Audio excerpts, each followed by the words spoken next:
Good morning, everyone. And as we're getting prepared to start this press conference, first, thank you for attending. I just wanted to briefly make an introduction in spelling so that way we can move forward with our press event.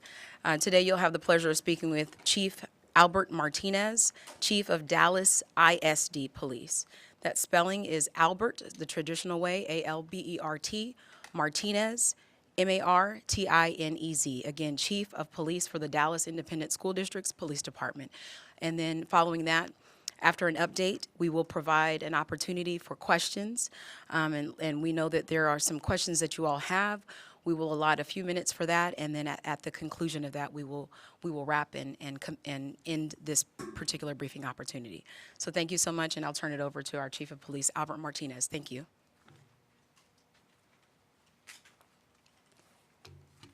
Thank you, Robin. I want to thank everyone for their patience and understanding as we prepare to provide information on the shooting that happened at our Wilmer-Hutchins High School. As you can imagine, yesterday we were busy with trying to track down information and prepare our investigation and move forward with that, and then be able to update you all today. This is obviously not something that we want to happen, but we understand the violence that is happening in our communities, not only in Dallas, but throughout the state. First of all, I'd like to take a moment and thank the Dallas Independent School District Police, our men and women who were there and did everything they needed to do to get inside that school. The Dallas Police Department, the Texas Department of Public Safety, DART Police, Dallas County Sheriff's Office, the Hutchins Police Department, the Dallas Fire Rescue, the ATF, the FBI, Dallas Constable's Office, and the Dallas County Marshal's Office. The Dallas Independent School District Police is the lead investigative agency in this shooting. We are committed to making our schools the safe haven that we all expect. Safety is everyone's responsibility, and it starts in our communities and continues on in our schools.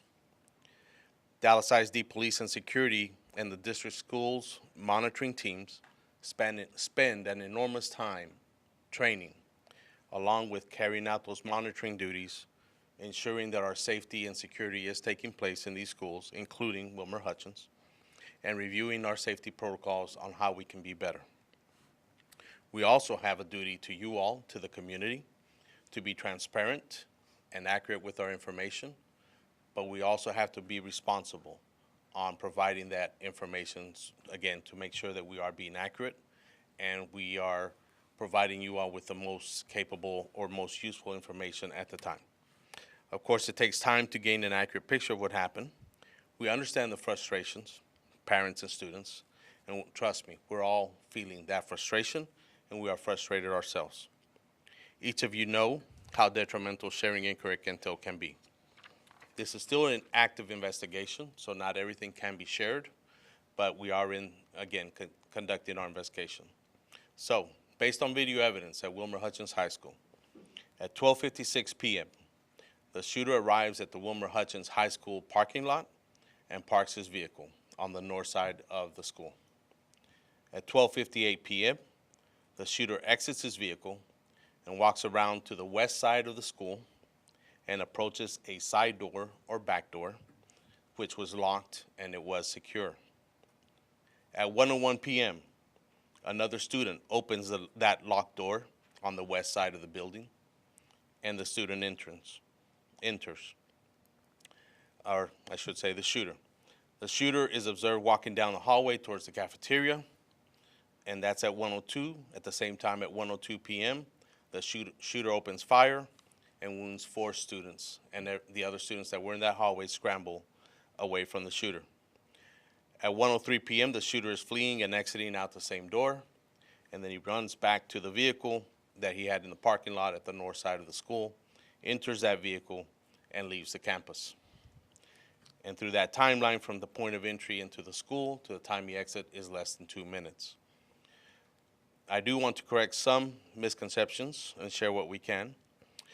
We've worked on our safety protocols. Again, this entry was not made through the front doors, the metal detectors. We've talked about that. Obviously, we were here about a year ago talking about this very situation, but this did not happen through our front doors or through our metal detectors.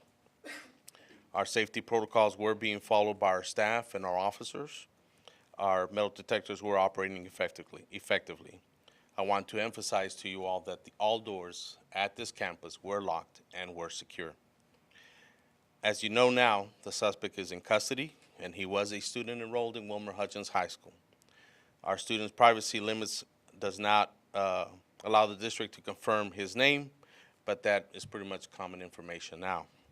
The suspect was let's see, again, mentioning here that 4 students were wounded in this shooting. Another 5th student suffered a injury, but that was more of a scrape or a bruise from the falling and running. Dr. Elizalde and the school leadership team members have reached out to the families of the victims who are expected to make a full recovery. We are aware of an unauthorized video circulating social media that appears to be from the school's surveillance camera. We are investigating how this video came about or how it was accessed and released. And at this time, we cannot fully confirm or cannot confirm validity of the content. At this time, our Wilmer-Hutchins High School will remain closed. It was already going to be closed on Monday. Our staff will return on Tuesday, and we expect our students will return on Wednesday unless the superintendent and our staff or cabinet members decide otherwise. With that, I'm going to open it to you all for questions. Sir. Can you tell us why did the district wait for 4 hours to tell the public that the gunman was on the loose? Yes, ma'am. So in these situations, first of all, we're dealing with a very large high school. Our protocols are very simple. We go in to stop the killing, stop the dying. It's written in law. It's written in our policy. Once we've established that, we're rendering aid, ensuring we get the students out, and then we start sweeping the school. So by the time we finish with all that, then we're getting information. This is the potential shooter. Usually, with all these situations, there's always a second shooter, real or imagined. So by the time we're getting all this information, when we established that we had information, we sent out teams to go find him. At the time, we did not feel that we needed to put out that information. Maybe it was slower, maybe it wasn't. But it wasn't going to exactly do a public good to put it out immediately. We also didn't really have a good description. We had a name. Actually, we had several names. But that being said, we sent out our law enforcement teams to go find him. I'm going to take one here and in the back. Yes, ma'am. Sir, your team has said that this gun was not brought in during normal intake hours. What are normal intake hours, and are there only metal detectors at the front doors and not anywhere else at the school? The protocol at the school is they come in through that front door at intake hours and after intake. So in other words, once the bell rings and school starts, the intake, the late arrival as we call it, is at the front entrance where there are metal detectors. The protocol is everybody comes in through there. Again, it's in our practice, in our student conduct, that those doors are not opened when somebody's outside at the other doors. So if the doors were secure then how was that student able to just open the door?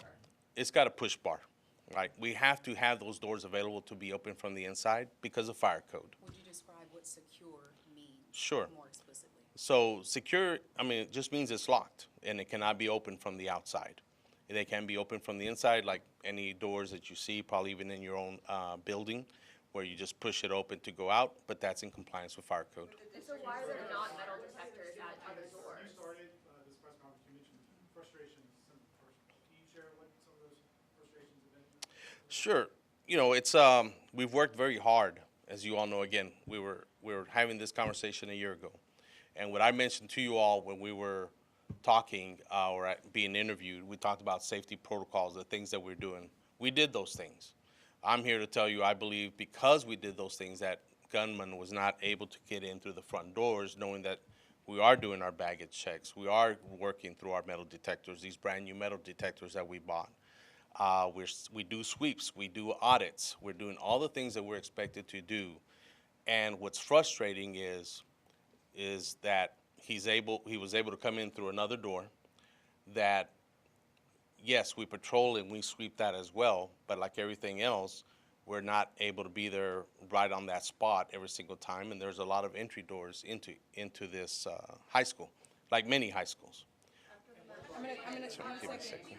listen, I'm gonna make sure we have everyone's, questions answered, but we'll start here, I'm coming here, and then you. That'd be great, yes, yeah. ¿Enfrentará algún cargo el estudiante que abrió la puerta? Ahorita para ese estudiante que abrió la puerta, vamos a hacer las policies del distrito en esa persona, pero también vamos a buscar a ver si hay cargos criminales. ¿Pero ya lo So, identificaron? ¿Saben quién es? mándeme. ¿Ya lo identificaron? ¿Quién fue? Sí, señor. Yes. So what they asked was, is the student that opened the door facing criminal charges? That student did violate code of conduct of our handbook, so he will face administrative penalties. But that is also incorporated in our criminal investigation, and we'll determine if there will be criminal charges. One right here, back there, green shirt. You mentioned we were here a year ago talking about an incident at this same high school, and the superintendent said we're going to do everything to make sure this doesn't happen again. Now that it has, what would you say to parents who don't trust their students will be safe at this school? Well, first of all, we recognize that feeling. We understand. But second, we've been working on these protocols continuously. It's not ever stale, right? What you will see different is as we continue through the school year is more police and security. We're increasing staffing. We're also adding school leadership. But in the meantime, that's the front end. We want them to be assured that we are keeping it safe.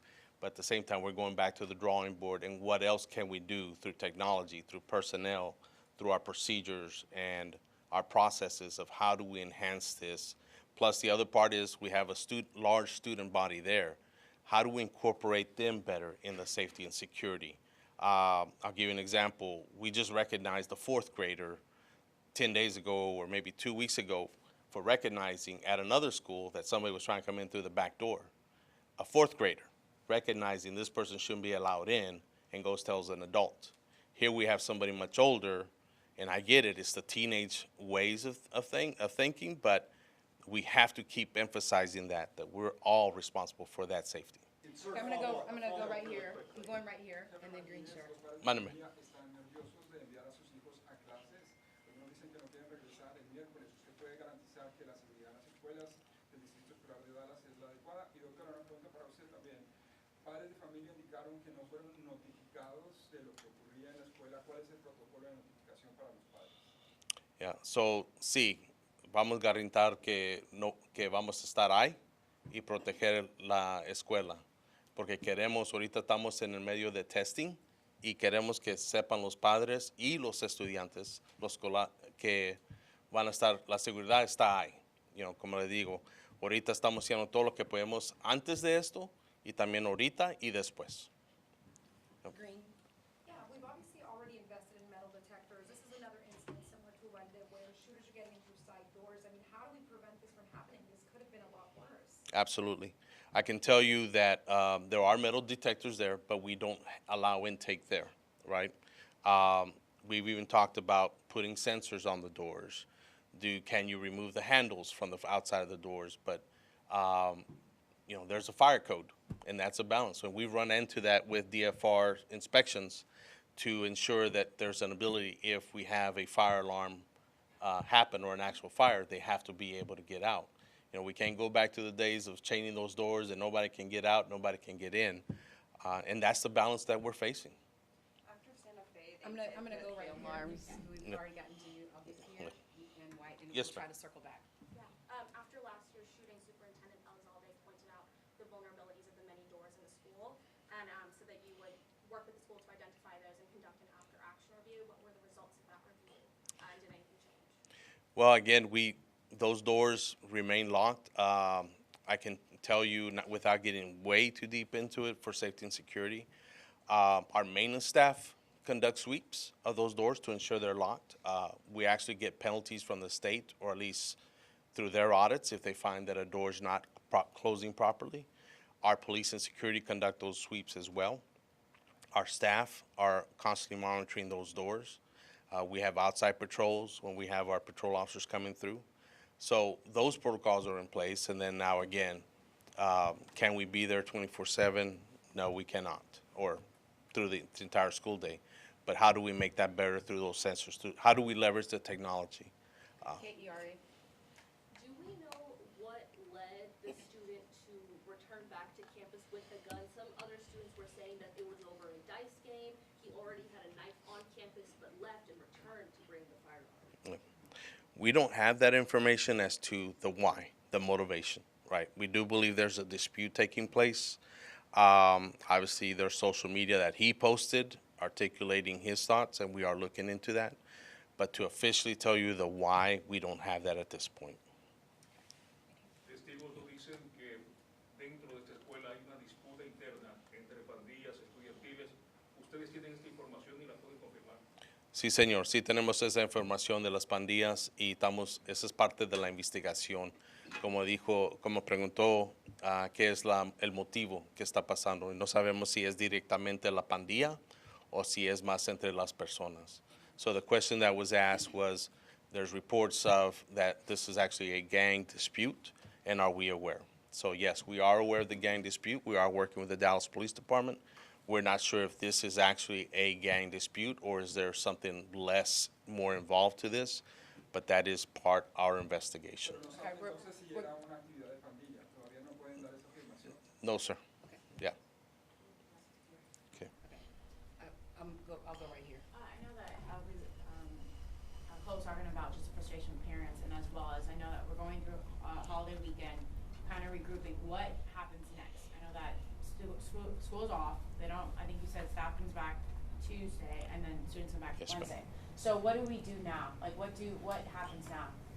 So on the front end, you will see, again, a larger police presence. The superintendent has made decisions to bring in other school leaders into the campus, as well as additional staff, so that we can increase our presence, so that we can establish a stronger presence around checking the schools and providing support to the school. At the same time, while we're doing that, we will, again, going back to the drawing board and look at what else can we do better? The buzzers on the doors, right? And then if that happens, how do we react to it? You know, most of y'all know I served 30 years, almost 30 years with the Dallas Police Department. Well, part of the reason why we never went to ShotSpotter, unlike Chicago, is because we don't have the density, but we didn't have the police officers to go respond because Chicago does that when you're immediately there. So we got to put those protocols in place that if that buzzer goes off, we need to be there within a minute. And that may mean a teacher coming out of a classroom. And I'm just trying to give you details of how we would react faster so we can see. Those are the things we do. Yes, ma'am. One thing. And so with regard to like immediately, like today, our support departments are gathering together with regard to what do we need to do also to support staff when they're returning on Tuesday. And so everyone from both on the school leadership side, from our mental health side, we will absolutely have additional staff members. Our chief of police alluded to the number of doors, and I don't remember off the top of my head the number of doors, but there are, you know, because you'll have one entrance. I know you all have all the angles, you know, like one entrance has 8 side-by-side doors, right? But when we collectively yesterday at our first debrief with all the team members, there are actually 13 entrances, if you will, with the multiple doors. So we will be putting 13 additional staff members from now until the end of the school year at each of those entrances, so that I can guarantee that another student cannot open one of these doors from the inside and let anyone unauthorized in. So that's one of the things that we'll be doing. But we also want, the staff needs to be a part of that conversation, needs to be a part of helping us. So I just want to make sure that I made that clear. And we'll go back to some others. Sí, como sabemos que era un estudiante que dejó una puerta que estaba cerrada, how do I say locked, really? Con llave, y lo abrió de adentro. Hay 13 lugares, hay muchas más puertas, pero hay 13 lugares donde alguien puede entrar al edificio. Vamos a poner personas del Distrito Central Del resto del año voy a poner 13 personas en cada uno de esos lugares para que de este momento en adelante un estudiante u otra persona no puede dejar que una persona entre de afuera. Eso le puedo garantizar que eso no va a poder pasar para el resto del año. I'm gonna go Larry, I'm going to Larry Collins, and then this gentleman here on this side. Larry Collins, and right here, thank you. Larry first, please. He has an- Yes, sir. That door. We do understand they could face prosecution as well. But where are you in identifying that student? Has that student been identified? Have they been interviewed? What can you tell us about that process? The student that opened the door specifically has been identified through school leadership. Our detectives are actually reaching out today, if they haven't already, to conduct an interview. Of this gentleman here, and then we'll go to Lori. Okay. Just to clarify, police presence will be increased. Is that permanent or just next week? Do we know the kind of weapon? And what was the timeline for him being inside? Yes, sir. So we'll be there through the rest of the school year. Again, this is to put that presence forward, and then we'll circle back and see how else we can do better, right? We are waiting on the state funding, as you all are aware, and our superintendent's been very active in that. In and out, 2 minutes, less than 2 minutes. And the weapon for what we received yesterday was a .40 caliber weapon. No, ma'am. Lori, and then here and here. A couple questions. Were the students that were hit targeted, or does it appear to be random? I won't get into the details of that, but we do believe he went in there specifically targeting an individual, and that's as deep as we'll go with that. And do you know at this time if the student who opened the door, was he just trying to, oh, somebody's out, was he, and did he know, was he an accomplice is what I'm trying to say. Right. That's what we're investigating. How deep is the culpability there? Yes, ma'am. Sir, after last year's incident, you did an after-action review. Did that after-action review identify these 13 entrances around the school as a potential vulnerability, and did you take action then about this? We did, in that we were very aware that there's multiple doors. You know, you look at all our schools, right? Any high school or middle school, everybody has a lot of doors. What we consider, again, was doing the constant sweeps and checking the doors, making sure that they remain locked. We recognize that we cannot be posted at those doors or those different sets of doors all the time. But now with this incident, we go back and say, okay, what else can we do? That's our responsibility to our students and to our faculty and to our community. Will you add, though, that what we did do is we have cameras at each Yes. of those? Yeah, so we did upgrade our cameras. Thank you, Superintendent. We did upgrade our cameras, and we also have a security operations center that we also use to help us in these incidences or to monitor. And that's because of last year, of the last incident, you upgraded the cameras there? Yes, yeah, well, part of that in the bond package, and that has helped us tremendously because it's got artificial intelligence in it as well, like most cameras nowadays. Right here? Yes, ma'am. Sir, do you know where the suspected shooter got the gun, and will his parents face any repercussions? If the investigation reveals that they have some type of culpability to providing that weapon, they will face charges, but we do not know where that weapon came from. Jefe Martínez, ¿qué sigue Mándeme. ahora? ¿Qué medidas adicionales se van a tomar en esta preparatoria? ¿Y este estudiante fue precisamente a buscar a otro estudiante para dispararle o qué ha mostrado la investigación? Creemos que entró con esa decisión que estaba buscando a alguien. Pero es parte de la investigación, so no puedo avisarle más de eso. Y en parte es de tener otra presencia grande de la policía, pero también de, como dice, más maestros y administradores de la escuela. Yep. We're gonna just take a few more questions. I'm gonna go to here, and I see your hand in the back. Yes, sir. Respecto a los tiempos de respuesta, una testigo nos dijo que hizo posiblemente la primera llamada al 911, pero que no le creían, pensaban que era una broma, hasta que le pasó a su maestra. ¿Qué tiene que hacer un estudiante para que le crea en estos momentos? Pues en eso no debe que pasar. Cuando alguien le habla al 911, es necesario que la operadora o operador tome esa llamada y que comiencen a hacer preguntas, que hagan las preguntas para determinar qué es lo que está pasando.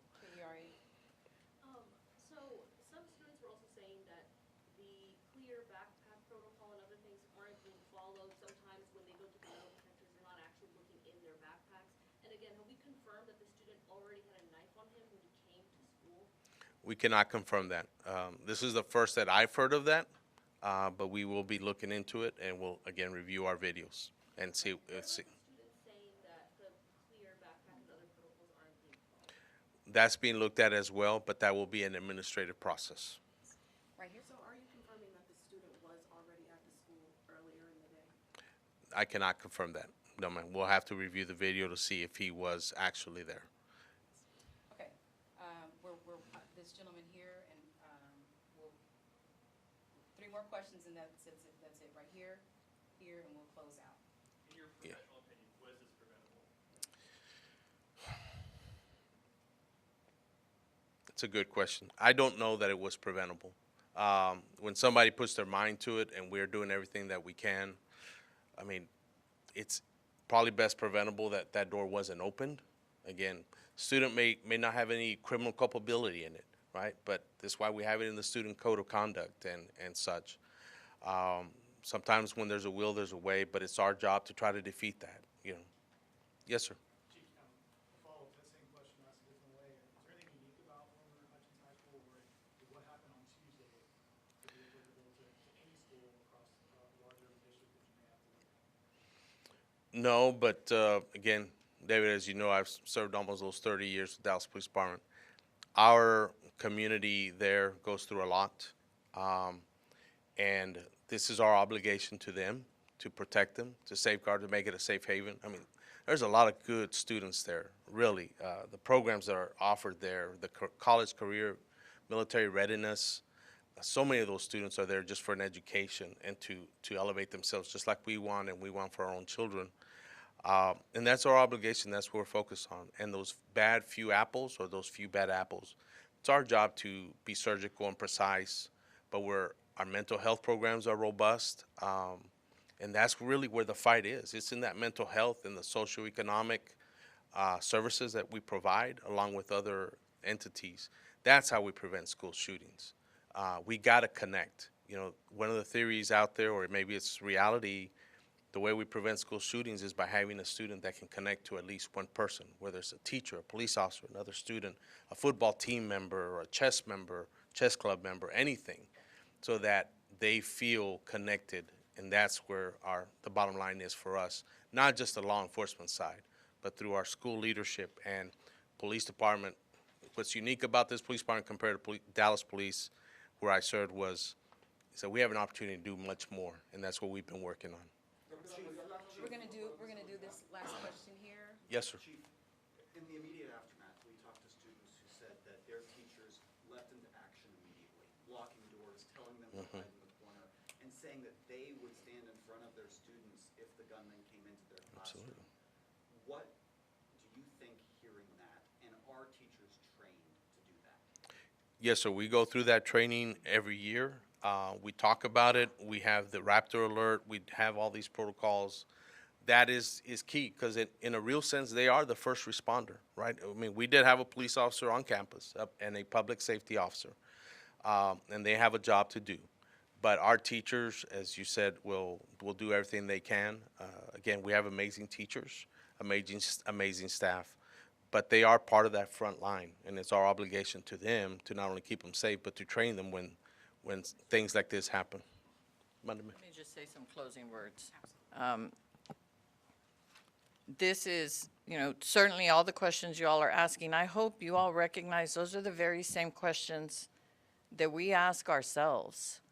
And it is absolutely tragic when the students, overwhelming majority of our students who show up every day at this school, are working so that one day maybe they can be who you are. So they can be a reporter, so they can be a teacher, so they can be a fireman, a police officer. And our students, there are some students who are dealing with a lot of things outside of the school. And we also know that it is still our responsibility to do our very best. Those doors, I just need to reiterate, those doors by law have to be able to be opened from the inside, because you all would be right back here if some other tragedy occurs. and those doors were not able to be opened, and kids and adults needed to exit. So while there are certainly many things that, again, we will go back and we will look, this is an instance where someone had something they were intent on doing. While we can't give specifics, what appears to be clear is that this was not random in terms of the intent. And again, the culpability of the other individual that created the vulnerability is still under investigation. And so our law enforcement will take that lead. Our teachers, I also heard from our students, from our parents, and how the teachers immediately did their protocols, put the doors on lock, put the kids behind their desks, and stood in front. Those teachers did all of that to ensure that all of the students were safe, and that puts themselves at risk. So there is nothing that a district member wishes we could figure out. If we knew exactly how to solve this problem, we would solve it. It's going to take all of us. And yes, there are absolutely things we could do better. Please note that the first thing that we did was ensure that the kids that were injured were rendered aid immediately, and that we were sweeping the school to ensure that the shooter was no longer there. Was it only one shooter? It's very, very complex. And we appreciate your all's patience. We want to give accurate information. We want to be transparent. You all have experienced with other recent events what happens when information gets out that isn't accurate. And so it's very, very challenging to try to get as much information to you as possible. And this is a very, very heavy feeling for everyone, but I also want us to remember it cannot be heavier for any of us than it is for our families, for our students, and for the staff of that school. They have endured. And so we're going to put additional staff members there, from central office staff members to additional police presence. And I want to reiterate, since there are 13 different avenues of multiple doors, we will have staff that will be there for the last 23 school days throughout the entire day. It's not just going to be when the students arrive. They will be there the entire time that the school is in session, so that this one vulnerability that we now see, we can do something about that from now until the end of the school year. And we also know it's something we're going to have to consider, that the entire state, the entire country has to consider at every single school, because Wilmer-Hutchins is not unique in terms of how many doors you have. So thank you very much. Thank you. At this time, we won't take any further questions. We're going to wrap, but we appreciate you for coming out, and thank you again for your patience and understanding. Feel free to reach out to our team members who, if you have additional questions, will be standing by to help provide clarity as needed. Thank you so much.